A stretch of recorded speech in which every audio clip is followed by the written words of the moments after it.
Peace and revolutionary blessings. The first revolution is when you change your mind about how you look at things and see that there might be another way to look at it that you have not been shown. Welcome to the Right Authority Podcast. I am your distributor of information, the KCOG. And what I am doing here is this. I am helping you to understand and dismantle white supremacy.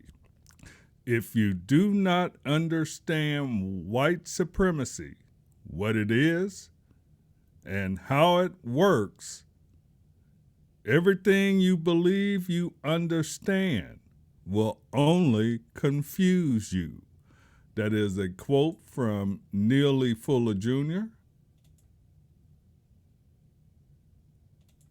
And what we're going to be getting into today is something that actually started off, it came to my email actually. And when I saw it in my email, because of the title, I was tempted to go ahead and open it. So I did, and as I started to read it, it kind of got up under my skin because this email is dealing with, and the topic of my subject today is this email is dealing with adolescents and the transgender movement. And the part that gets me is the adolescence part. Because this article, when I first saw the article, shows a picture, and I'll bring the article up for you now, shows a picture of a 13-year-old child, and I don't know if you can see it here. Let's make sure that we are sharing. Yep. I don't know if you can see it here, but it says Tori, 13, told her parents in 7th grade that she didn't want a boy's body. Okay, and a medical frontier. But let's go back to the title of the article. It says, good morning. Doctors who provide gender-affirming care are split on how to evaluate teens. Evaluate teens. Okay, now this is where I have the problem at, because teens, adolescents are still growing, still learning, still are not in a position to make their own decisions. Now, in today's world, I would probably be scoffed on saying that, Carlos, that's not true anymore. At 13, they're old enough. No, they're not. They're not old enough. You're not a majority age in this country until you're 18 years of age.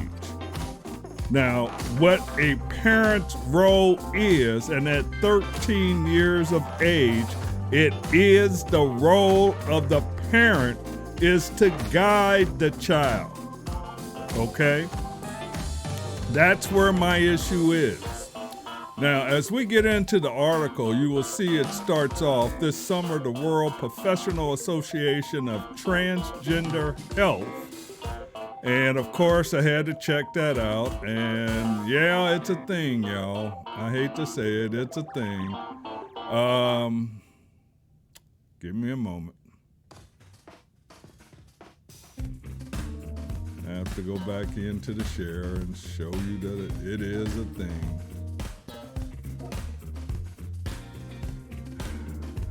Much as I hate doing this. This is their site, and you can see it up here, WPATH. I'm on their about and their mission, You can see the World Professional Association. I don't know if I can get that a little bigger for y'all. Let's try it. As you can see, the World Professional Association for Transgender Health, formerly known as the Harry Benjamin International Gender Diaspora Association, is a 501c3 nonprofit interdisciplinary professional and educational organization devoted to transgender health. Okay, I don't even know how this organization exists because it goes against everything that, about real science. Okay, it goes against everything about real science. Okay, so I really don't know, and of course, it being a nonprofit, and its mission is to promote evidence-based care, education, research, public policy, and respect in transgender health. Its vision: we envision a world wherein people of all gender identities and gender expressions have access to evidence-based health care, social services, justice, and equality. The goals and tasks: as an international interdisciplinary professional organization, the World Professional Association for Transgender Health will work to further the understanding and treatment of gender dysphoria by professionals in medicine, psychological, law, social work, counseling, psychotherapy, family studies, psychology, anthropology, sexology, speech and voice therapy, and other related fields.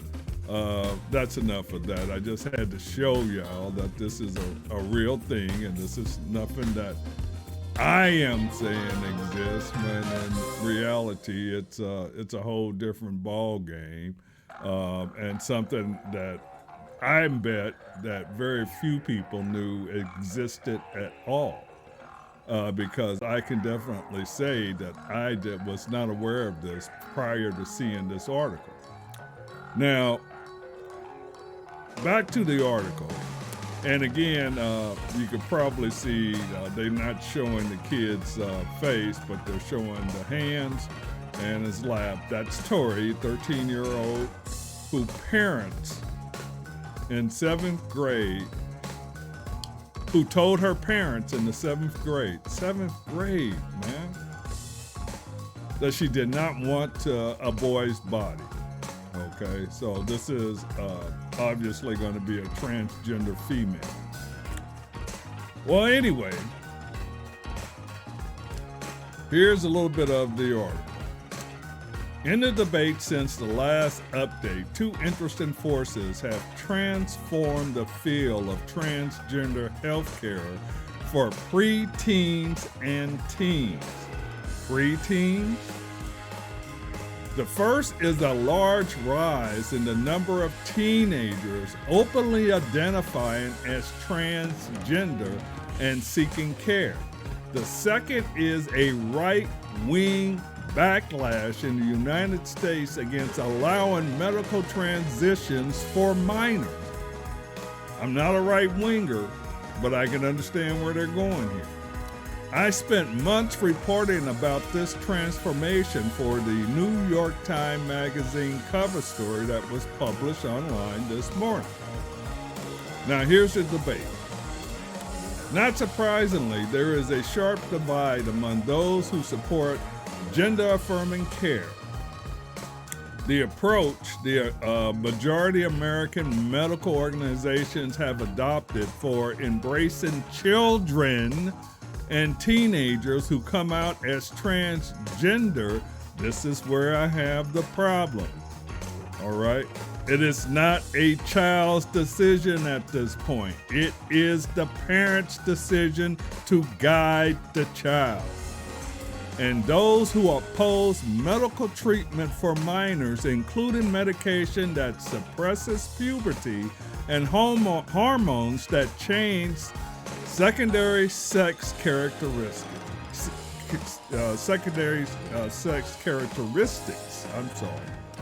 But there is also a divide among gender-affirming providers. It doesn't break down along transgender, cisgender lines. Both groups express a range of perspective. The debate starts with how to evaluate kids who want these treatments. The research.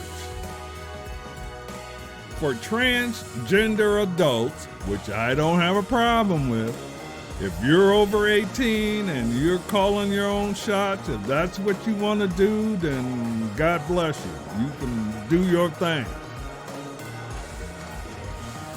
The benefits of medical transitions are well established and the rate of regret is low. Okay, for transgender adults, the benefits of medical transition are well established and the rate of regret is low. That's once they become an adult, not transgendering as a child. 2 studies also show positive long-term results for people who transition as teenagers. In 2011, researchers in Amsterdam, of all places, found a decrease in behavioral and emotional problems over time among 70 young patients who received puberty suppressants. Follow-up research showed that 5 years after going on to hormone treatments as teenagers, the 55 patients who remained in the study, that means 15 of them dropped out, had the same or better levels of well-being as a group of cisgender people their age. None regretted their treatment.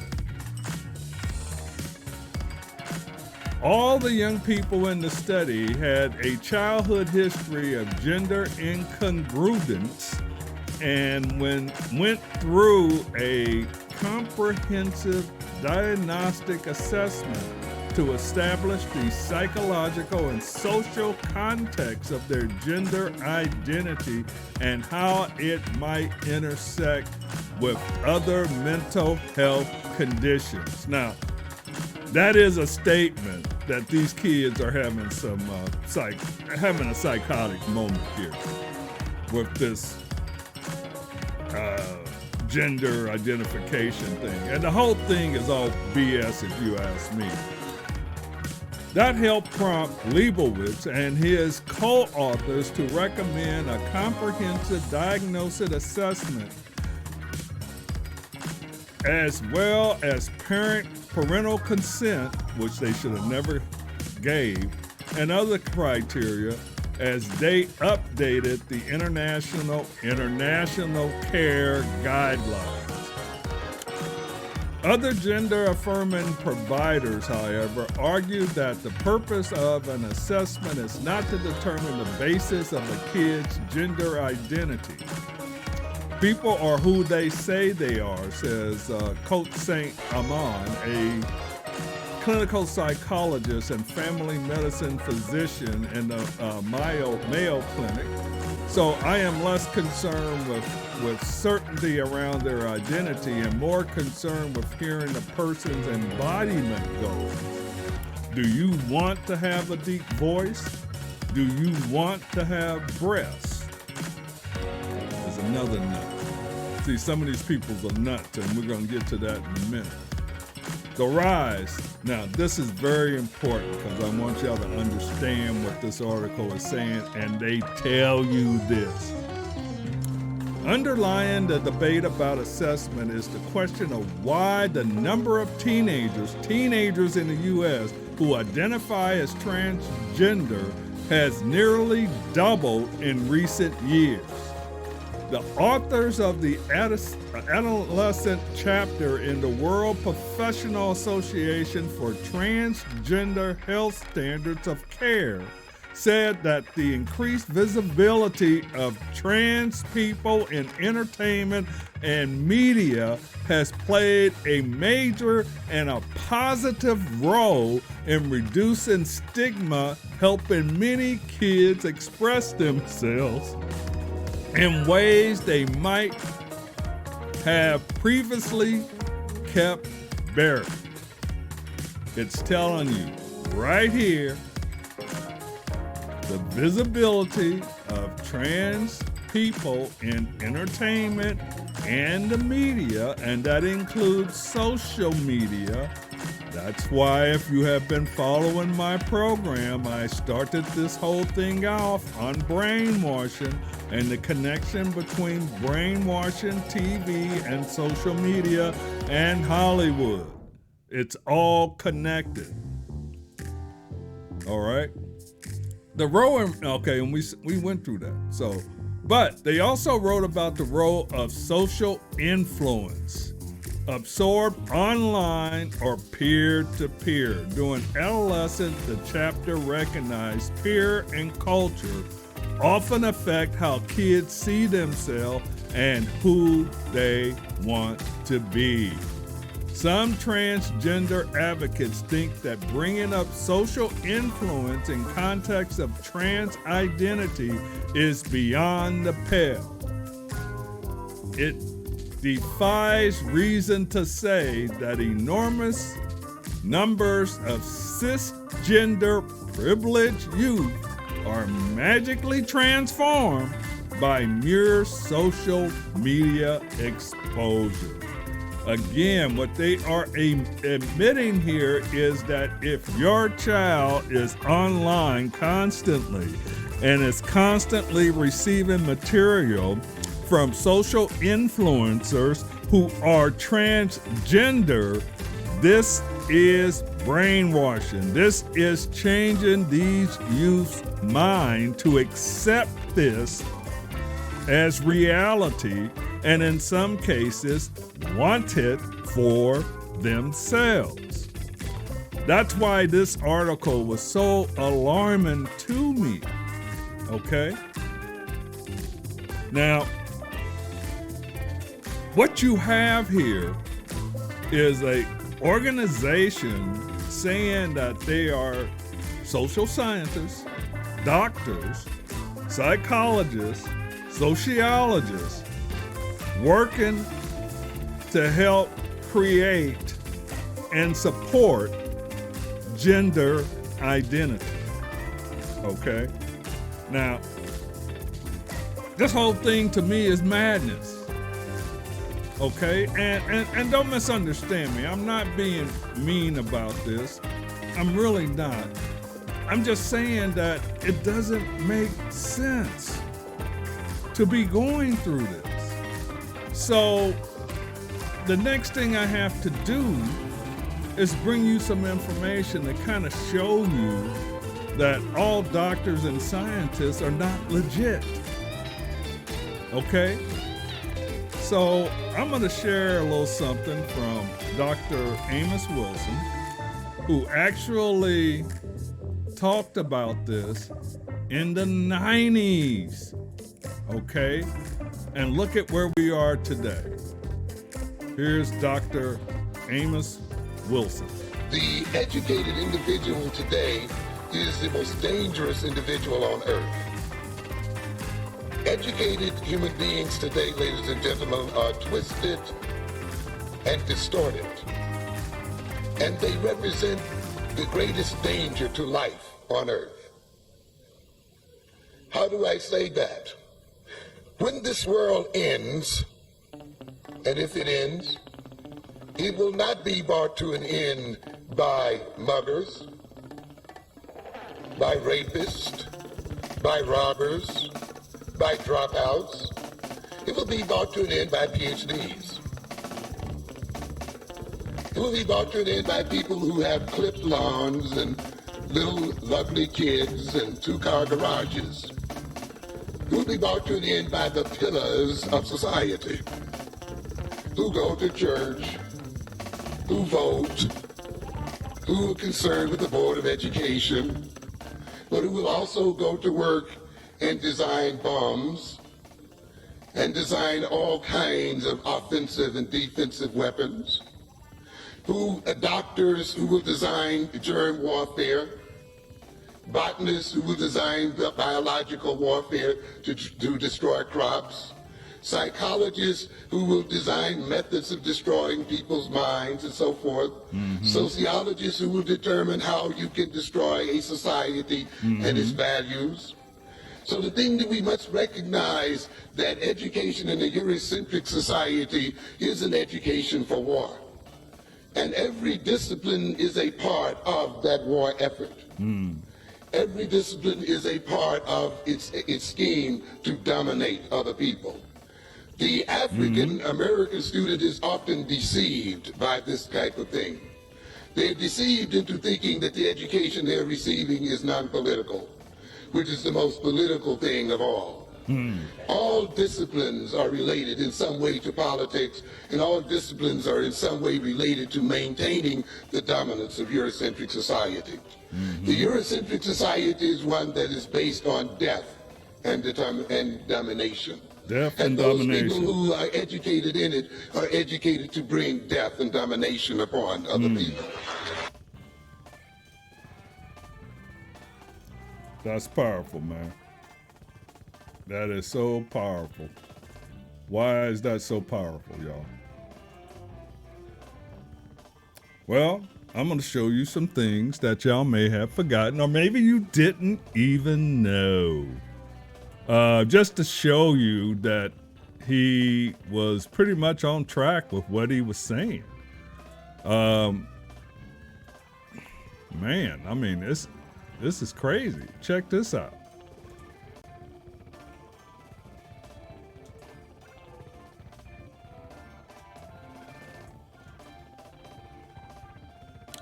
Now, what you're looking at here, you'll see the United States Holocaust Memorial Museum. You'll see that. Hopefully you can see that pretty well. And you will see the introduction here. Between 1939 and 1945, at least 70 medical research projects involving cruel and often lethal experimentations on human subjects were conducted in Nazi concentration camps. These projects were carried out by established institutions within the Third Reich and fell into three areas. Research aimed at improving the survival and rescue of German troops, testing of medical procedures and pharmaceuticals, and experiments that sought to confirm Nazi racial identity.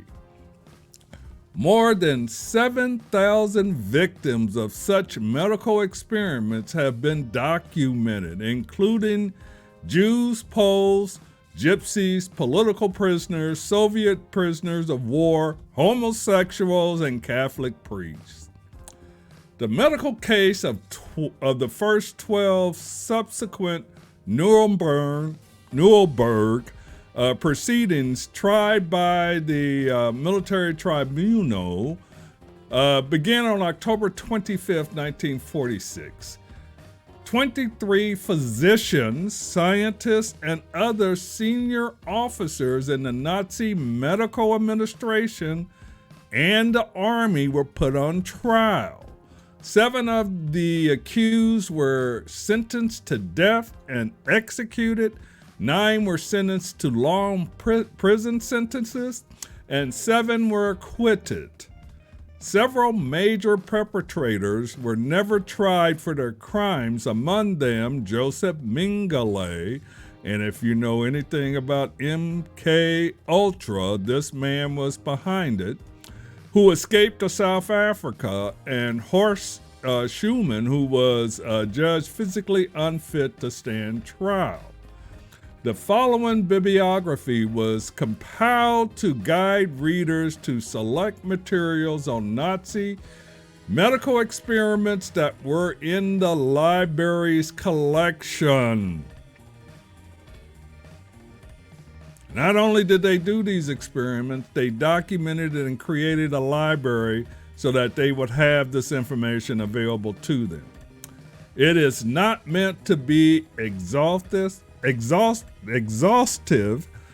Annotations were provided to help the user determine the item's focus, and call numbers for the museum's library were given in parentheses. Now, here's what they're talking about. And I'm not going to go into all these. I'm just showing you that the information is there. Nazi medicine and racial hygiene. This is, you can find this in the library of Baltimore Johns Hopkins University, a collection of essays by medical and historians, including seldom published information from primary sources, such as diary entries and letters from doctors involved in Nazi medical experiments. You can also see the Devil's Doctor medical experiments on human subjects in the concentration camps in Geneva. This is Ferni Publishing House, 1978. You can go there and click the link and go there. Based on the testimony of survivors of Nazi medical experimentation, describes in detail the activities of a handful of the most notorious SS physicians, includes several photographs and a bibliography. And then Medical Experiments, Encyclopedia of the Holocaust, edited by Israel Gutman. In New York, Macmillan, 1990. Here's the reference. You can go there. Provides an overview of the pseudoscientific Nazi experiments conducted in the name of medical research. Discussed in detail medical experimentation at various concentration camps and legal proceedings at Nuremberg after the war, including a short bibliology. I'm sorry. And now, I mean, just you get the gist of where that's going. So we got more, okay? I'm just showing you that just because they say they are a doctor or a scientist don't mean that they are legit. Some of these people are very disturbed. That's what I'm getting at here. Some of these folks are extremely disturbed. Here's another one. Hold on, let's get this one. Horrifying experiments. Ironically, eugenics movement brought out humanity's worst traits. Now, in Edwin Black's 2003 book, War Against the Weak, he details the consequences of the American eugenics movement. Eugenics, a term first coined by Sir Francis Galton in 1880s, formed as a belief system applying the concept of select breeding used in plants and animals to realign human reproduction. The purpose was to increase desirable heritable traits in humans and eliminate those which are deemed undesirable. Eugenics. And we're talking about American eugenics. Here's the connections to the Nazis. If that gives one pause, it should. Separating people by desirable and undesirable traits is at its core unscientific. Not to mention easily influenced by ideologies, systems of power, and discriminatory beliefs. as seen with the Nazis in Germany, who escalated eugenic practices to unimaginable horrific levels. Yet for nearly half of a century, and you argue longer, this pseudoscience infiltrated the United States and promoted an indigenous eugenicist who twisted science to fit their philosophical, pseudo-scientific world views. That reminds me of the World Professional Association for Transgender Health. Reminds me of the same exact thing. All right. Now, I'm just kind of laying this out because you heard Amos Wilson say that it would be PhDs that would bring a destruction of today's world. I'm showing you he was on point. Okay? We got more. We're going to lay this out so that y'all really see where I'm going with this. Now, this I want y'all to really pay attention to.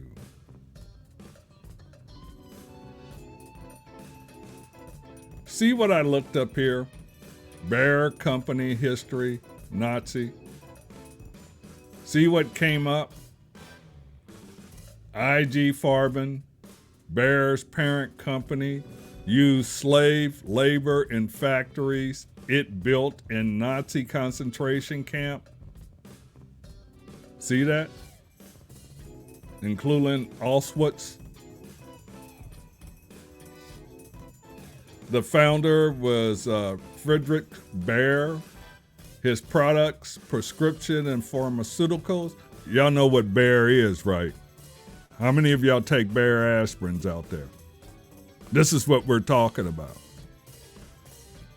Bayer aspirins was created in the Nazi concentration camps in those experiments that I talked about earlier that were inhumane in order to find if the aspirin had any variation on pain on the subject. You see how twisted that is? And we use Bayer aspirin every day. Now let me blow your mind with something else here. We're getting there. Hold on. I'm going to just keep blowing your mind away.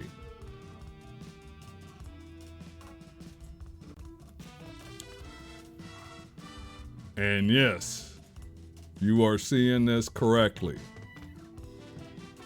The salesman and a chemist who became Pope. All right. Curl, I can't pronounce his last name, but yes, you can see he became Pope John Paul II. Let's blow that up. Make sure y'all are able to see this. And he did that in a very suspicious way because Pope John Paul I, I believe it was Pope John Paul I, mysteriously died. And this guy came in and proclaimed himself to be Pope John Paul II. But as you can see, he worked for IG Farben. And he actually sold cyanide gas, to the Nazis to use in Auschwitz. Here it is right here. IG Farben Chemical Company employed a Polish salesman who sold cyanide to the Nazis for use in Auschwitz. And this gentleman became the first Polish Pope. Here it is. After a 30-day reign, his predecessor was assassinated, and our ex-cyanide gas salesman assumed the papacy as John Paul II. Okay, and this is from William Cooper, Behold a Pale Horse. And for you who have seen The Godfather, and I believe it was the third one, Godfather Trinity, there's a scene in there where the Pope mysteriously dies overnight. Well, this is what they're referring to. Okay. But I'm not done yet. Not done yet. We got one more to go here. Well, yeah, we got one more to go here. And then we'll move this along. But I got to show you how twisted science can be. Okay? And you got to understand this stuff, that even with this stuff that is going on with the whole transgender thing, these are twisted individuals. These are twisted scientists that are doing this. What did I do here? Here we go. Now look at this. Montreal, sorry about that, MKUltra experiments. And many of you might not know that between 1957 and 1964, though possibly beginning as early as 1948. And again, if you have followed any of my program, I showed you where mine brainwashing started with Pavlov back in Russia, and how he developed this by training his dogs, and how he accidentally found out that through a flood that flooded his laboratory with the dogs in it. And when they went to rescue the dogs, they had to pull the dogs underwater in order to get them out of the flood, only to find out that the dogs were so traumatized that they have forgotten everything they learned. He also found out that the dogs that were meek became aggressive, and the dogs that were aggressive became meek. This is Pavlov in Russia, okay? This was the start of MKUltra. And Pavlov was a noted psychologist in Russia. Now, between 1957 and 1964, possibly as early as 1948, psychiatric experiments were conducted at the Allen Memorial Institute in Montreal, a psychiatric teaching hospital affiliated with McGill University. A Scottish-American psychologist named Dr. Donald Cameron led and conducted these experiments. The program is widely believed to have been partly funded by the United States Central Intelligence Agency as part of their top secret MKUltra program. The Canadian government also funded the project. The experiment's purpose was originally and officially listed as an effort to find a cure for schizophrenia. However, in reality, the project conducted illegal human experimentations to determine whether drugs and psychological techniques could be used for the purpose of mind control. Officially, neither the United States or Canada has admitted to being responsible for these experiments. Survivors have attempted to receive compensation with some success. Some of these survivors were able to get compensated, but not all of them. Now, let's redirect our attention to the subject at hand. Now, I am your distributor of youth information, and I spend a lot of time surfing YouTube because that's how I get my news. I go to these alternative news organizations and sources, and I get my news that way because I know mainstream media is not going to give y'all all the news you need to know.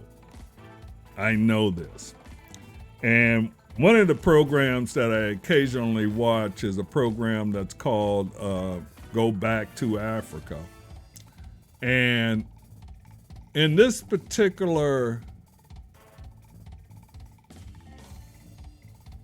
episode,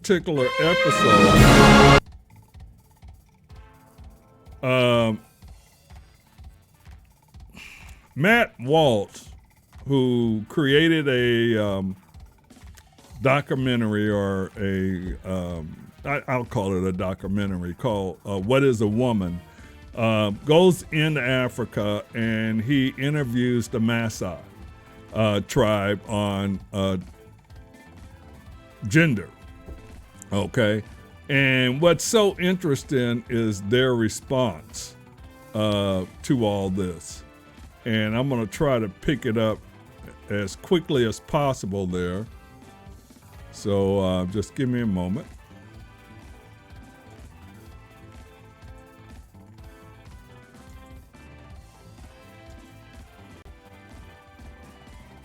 Other things, and I want you to watch this, and I'll be back. What if a man decides that his gender identity is woman? A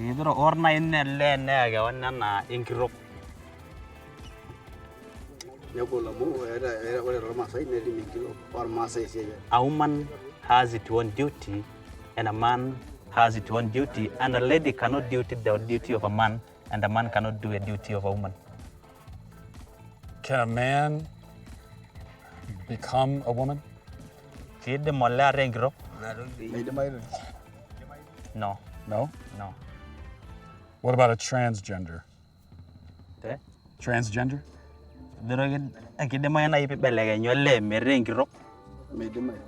No.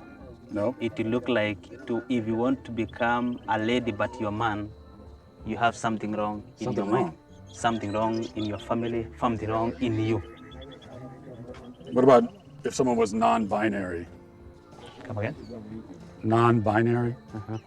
Do you know, like non... Like someone is... You're not a woman, you're not a man. Yeah, someone's like, someone is neither. There's something else. Is that...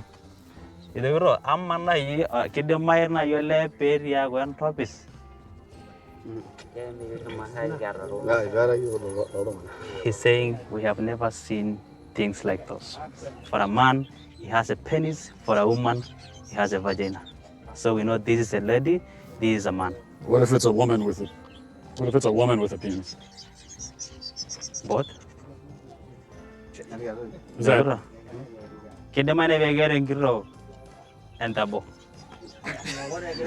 Notice they're People are laughing. Is that a dumb question? It is a dumb question.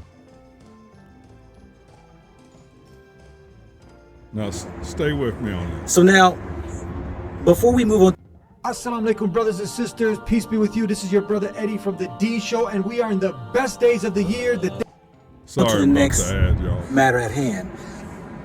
I love it. This is the mentality, the mindset of where we used to be before we were influenced by Western worlds and their ideologies, their ways of life.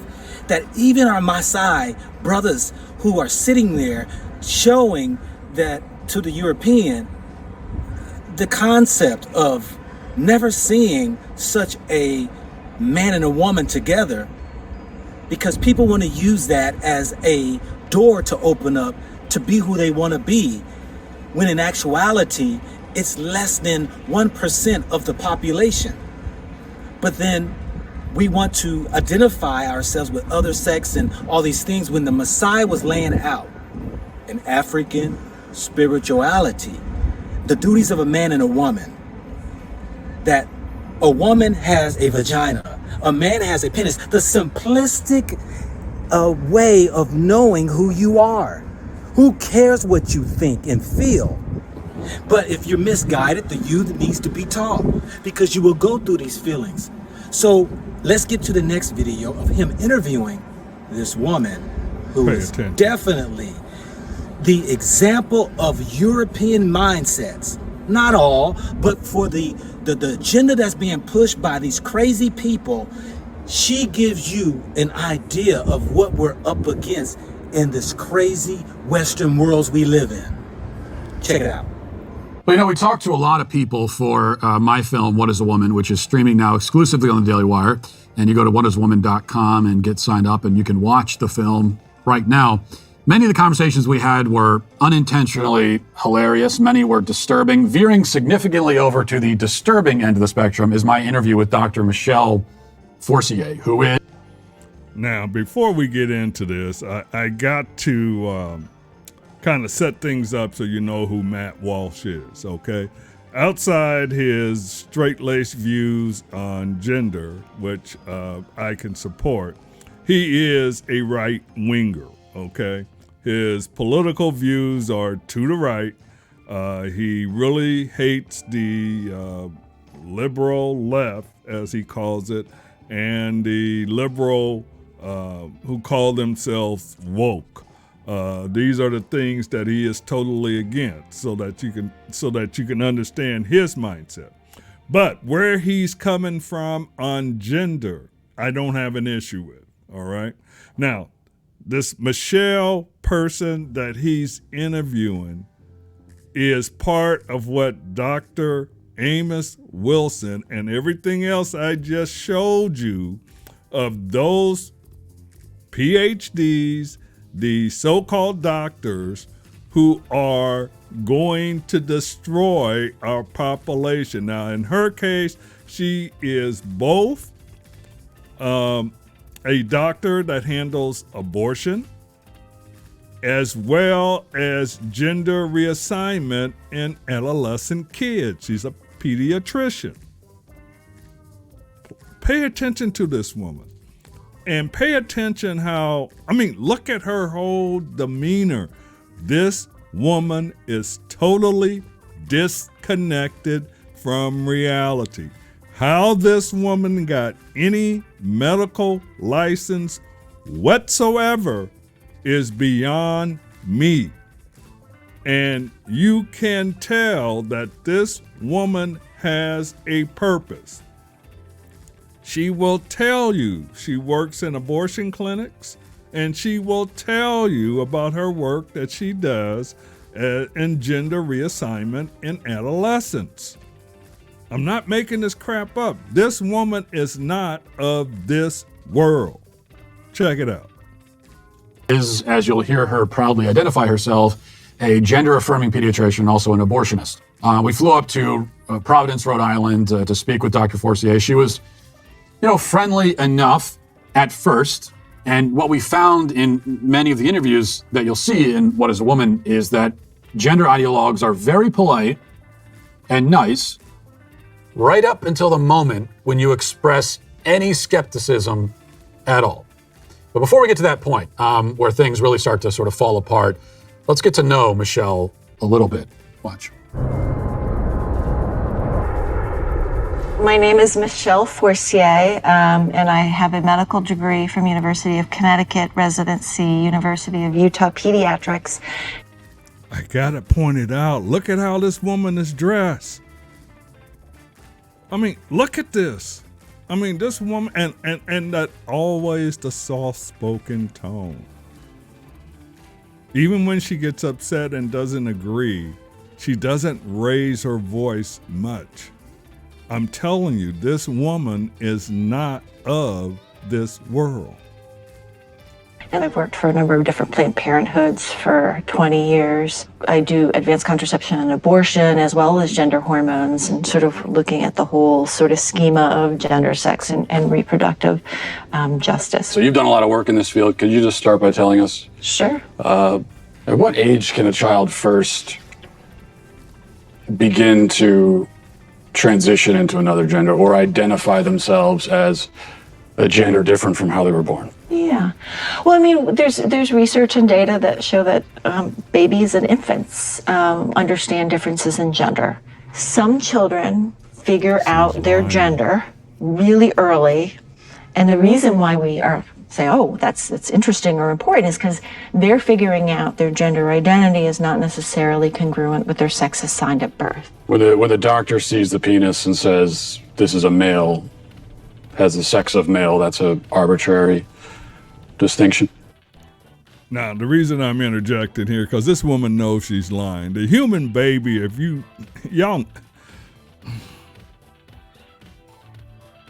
you've had a child, you will know that a human baby learns everything. Everything. So the only way a human baby begins to understand their sex or gender, if the parents start doing things to the child to teach it. I mean, let's be real. The human baby learns everything from its environment and from its parents. This woman is lying. And if you've ever had children, you know this woman is lying. Telling that family, based on that little penis, that your child is absolutely 100% male identified, no matter what else occurs in their life, that's not correct. So what is gender affirmation care? You're a big proponent of. If we walk through, a child is sitting down with you, is questioning their gender. What's the gender affirmation process? Affirmation means that as a pediatrician, as someone who says my job is to provide the best medical care for you, is I need to listen really carefully. And how I put it in words for kids so that they can understand it is, tell me your story. Where have you been in terms of your gender and your gender identity? Where are you right now? And more excitingly, where would you like to be in the future? Have you ever met a 4-year-old who believes in Santa Claus? Mm-hmm. So this is someone who believes that a fat man is traveling through the sky on a flying reindeer at lightning speed, coming down his chimney with presents. Yeah. Would you say that this is someone who maybe has a tenuous grasp on reality? They have an appropriate 4-year-old handle on the reality that's very real for them. Agreed. But Santa Claus is real for them, but Santa Claus is not actually real. Yeah, well, but Santa Claus does deliver their Christmas presents. Well, yeah, but he's not real, though. To that child, they are. Are y'all beginning to see how disturbed this woman is? How did she get any type of medical license? Why are they allowing this woman anywhere near children? She's disturbed. When I see a child who, believes in Santa Claus, and then let's say this is a boy and he says I'm a girl. Mm-hmm. This is someone who can't distinguish between. How to take a normal ebook from Google Docs and turn it into a beautiful flip book. Fantasy and reality, so how could you take that as a reality? I would say that as a pediatrician and as a parent, I would say how wonderful my 4-year-old and their imagination is. Male gametes. That's what makes me male. No, your sperm don't make you male. Then what does? It's a constellation. In reality. In truth, okay? Whose truth are we talking about? The same truth that says we're sitting in this room right now, you and I. No, you're not listening. If I see a chicken laying eggs and I say that's a female chicken laying eggs, did I assign female, or am I just observing a physical reality that's happening in the world? Does a chicken have gender identity? Does a chicken cry? Does a chicken commit suicide? Let's frame it, because you're trying to... Chicken has sex like any biological organism. A chicken has an assigned gender, but a chicken doesn't have a gender identity. So we assign female to chickens when they lay eggs? We assume they're female if they lay eggs. At what age does the medical transition begin with medication? So medical affirmation begins when the patient says they're ready for it. So that could be a kiddo who is just starting puberty and panicking because they're getting breast buds or their penis is getting bigger and busier and they're worried about all kinds of masculine changes. And that way, puberty blockers, which are completely reversible and don't have permanent effects, are wonderful because we can...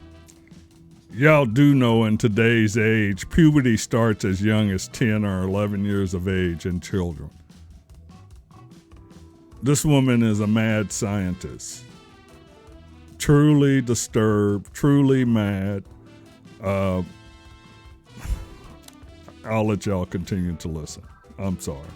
Put that pause on puberty.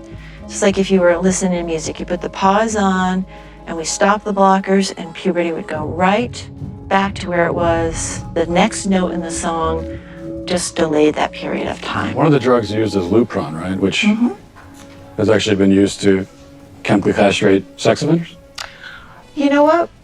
I'm not sure that we should continue with this interview because it seems like it's going in a particular direction. Well, you're a medical professional. I am a medical professional. So you don't want to talk about the drugs that you give to kids, or? Again, I'm a physician and I use medication.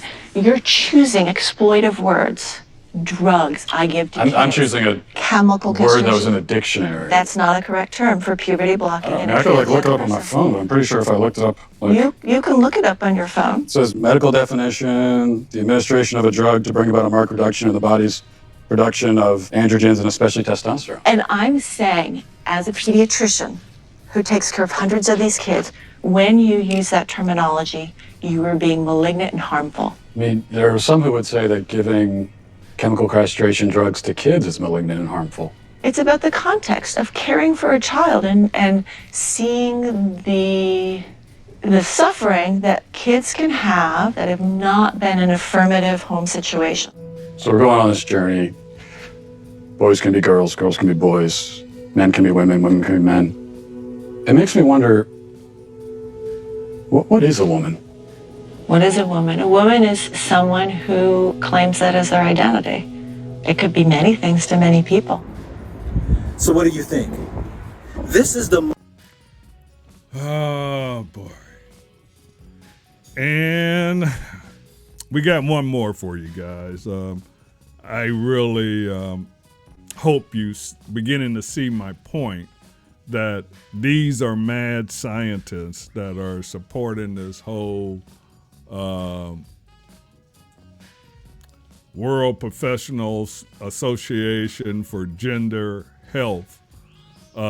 These are scientists that are experimenting on our youth, destroying their gender identity, destroying their minds, and then they wonder why these youth are suicidal or sad. Look,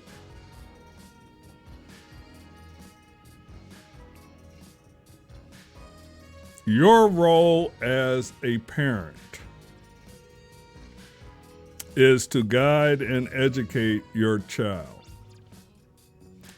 So even in adolescence, if you see your child is beginning to show some unusual tendencies sexually, it is your responsibility to counsel the child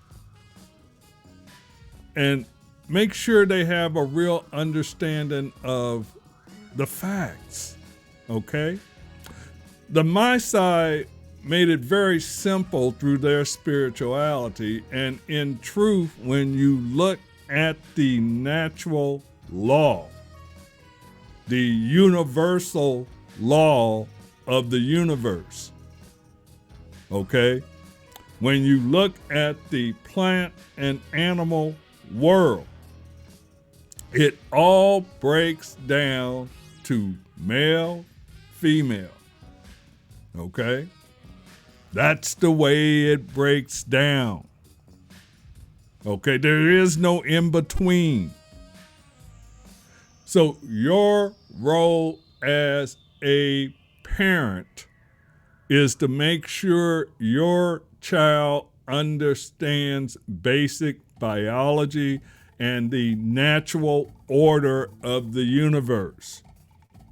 Now, once you've done that, and as that child grows into their young adulthood, it is the experiences of that young adult that will take them either into a homosexual lifestyle or begin to express some confusion about their bodies and who they feel they are.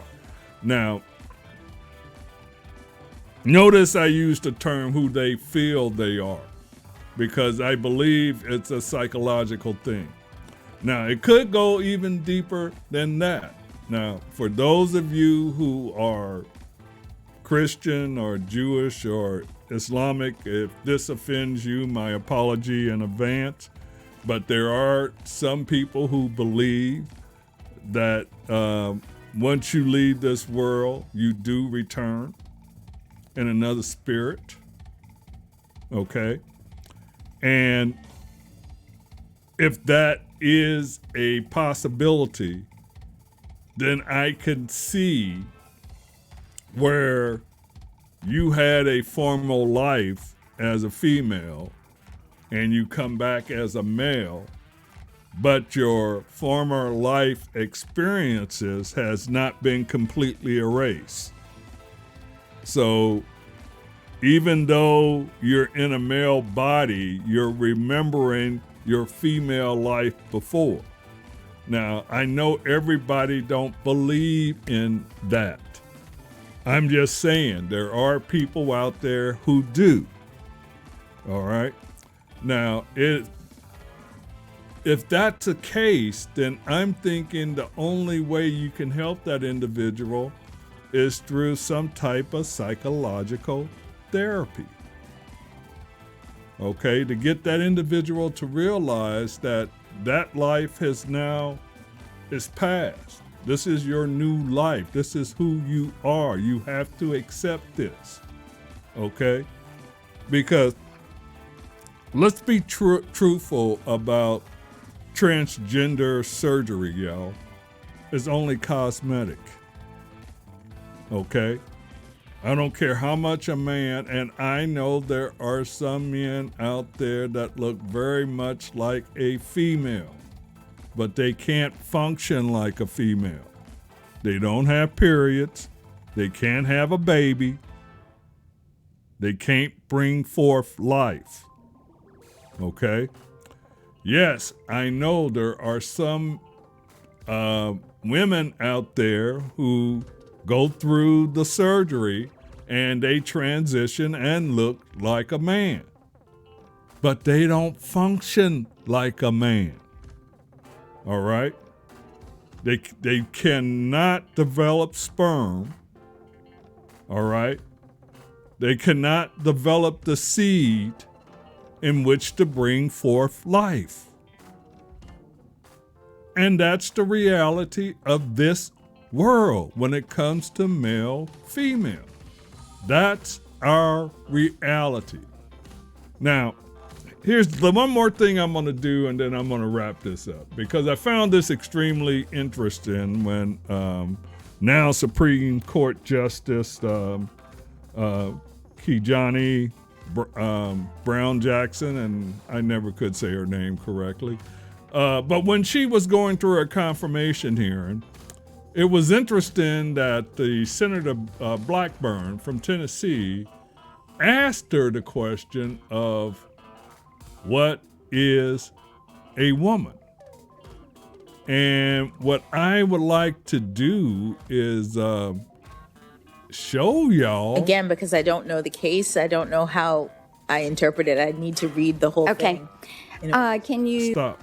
What I would like to do is show y'all her response, but I'm going to take this thing back and actually show you the whole conversation, because I did not understand the content or the purpose of the question until I heard the entire exchange. So I'm going to back this up a little bit. This is about 4 minutes, and then we'll go ahead and wrap this up. But here we go. I will tell you too, with Georgetown Day School, I found it astounding that it teaches kindergartners, 5-year-old children, and I've got grandchildren. And they teach them that they can choose their gender. So is this what you were praising when you applauded the, and I'm quoting you, transformative power of Georgetown Day School's progressive education? Do you agree that our schools should teach children that they can choose their gender? Senator, I'm not remembering exactly what quote you're referencing, but Georgetown Day School is It was in a book, and you gave the quote. Okay. Georgetown Day School is a private school. Yes. Yeah, I'm asking, do you agree that schools should teach children that they can choose their gender? Senator, I'm not making comments about All right. what schools can teach. Let me ask you this then. United States versus Virginia, the Supreme Court struck down VMI's male-only admission policy.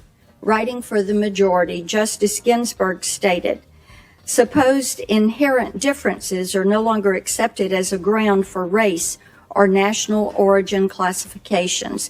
Physical differences between men and women, however, are enduring. The two sexes are not fungible. A community made up exclusively of one sex is different from a community composed of both.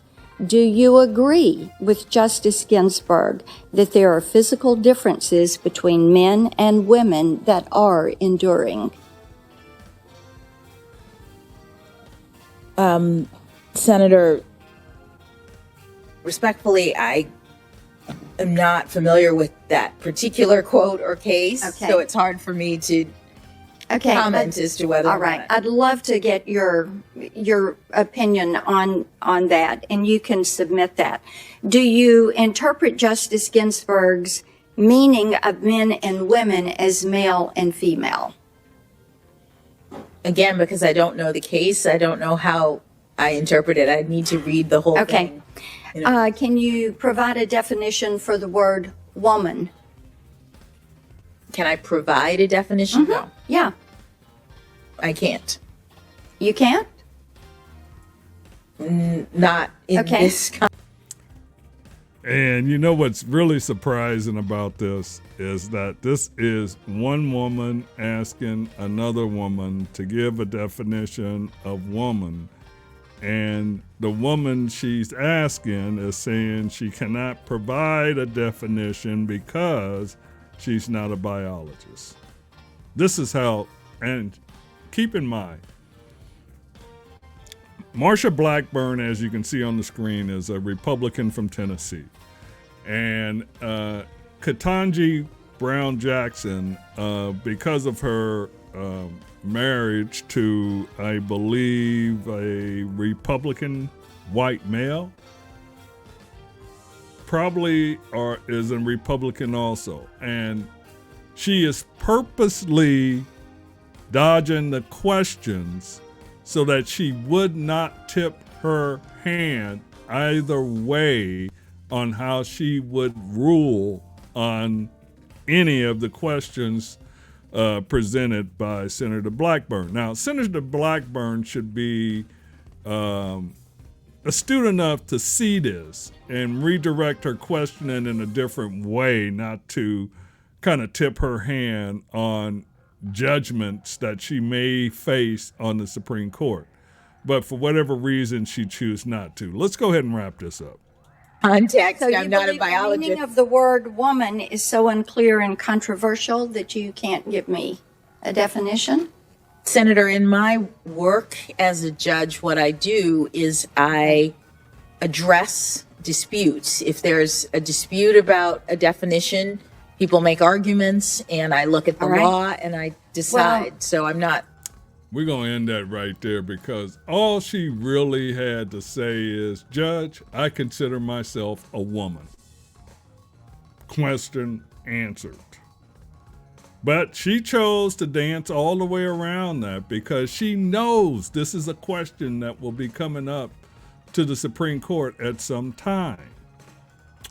And what she is doing is she is hiding her hand not to tip it as to which way she would probably vote. But considering the fact that as a woman, she did not answer that question in the affirmative saying, I am a woman.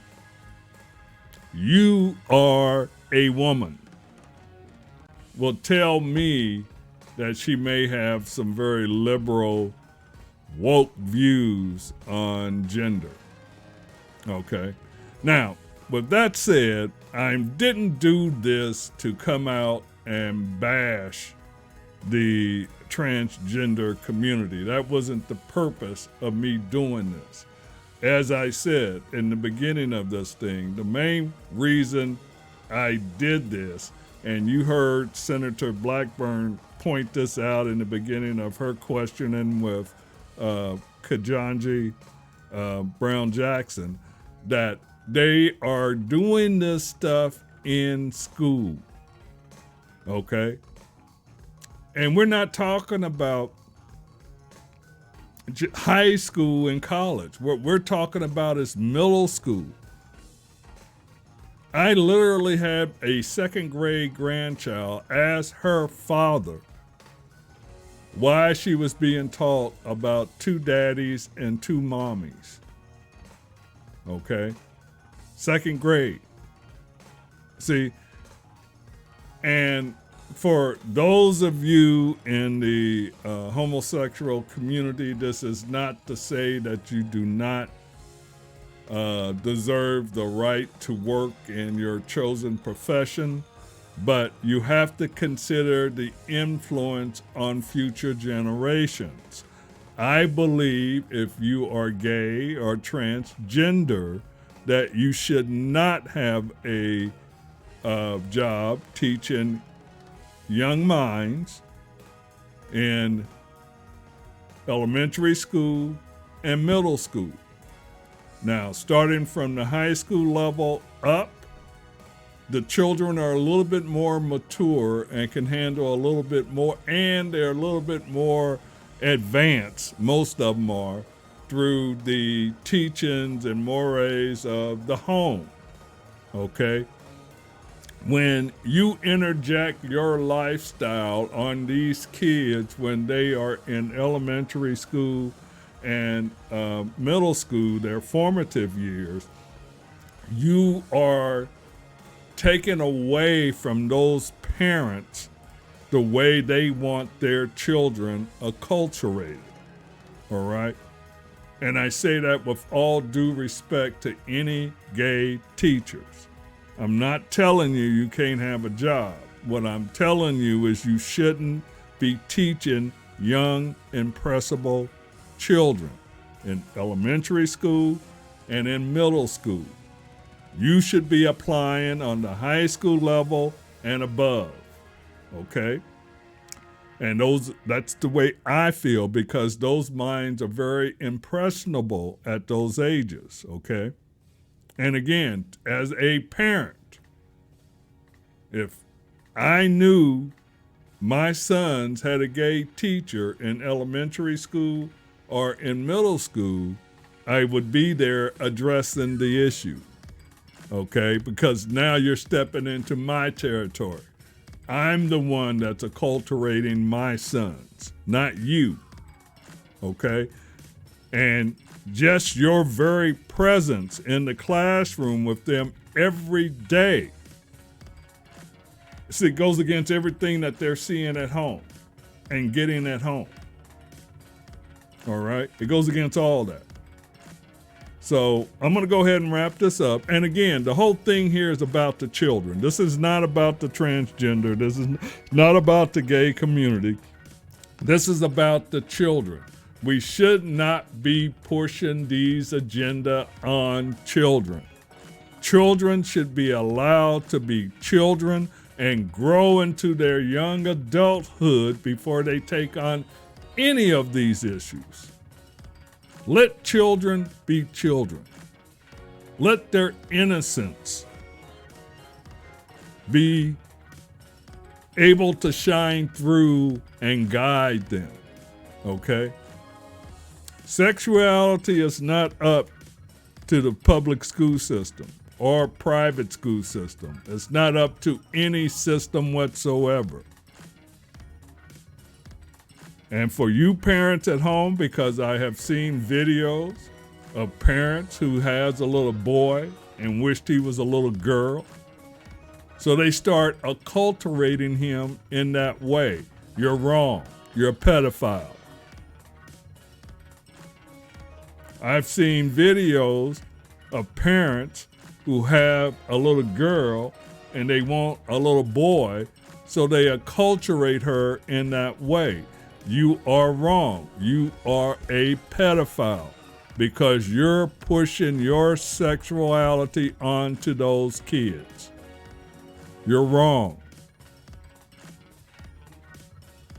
And with that said, I know I'm going to get some heat on this one, and I really don't care because everything that I said was not offensive. I did not do anything hateful or harmful.